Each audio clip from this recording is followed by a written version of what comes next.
Hindi na siguro kaila na ang Facebook ang pinaka-epektibong paraan para magkaniig ang mga tao saan man sila naroroon. Biruin mo naman, sa Facebook nagtatagpo ang mga magkakaibigang matagal nang hindi nagkikita.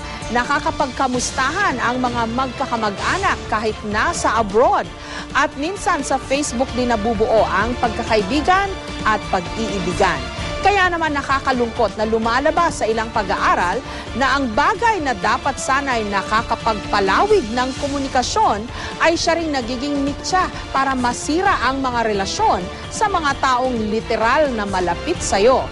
Nariyan ang ilang nawawala ng oras sa mga mahal sa buhay dahil sa kaka-Facebook o nakakapagtaksil dahil sa isang Facebook friend.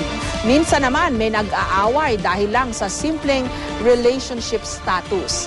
Alalahanin po natin ang pakikipagkaibigan at pakikipagrelasyon hindi nadadaan sa paramihan.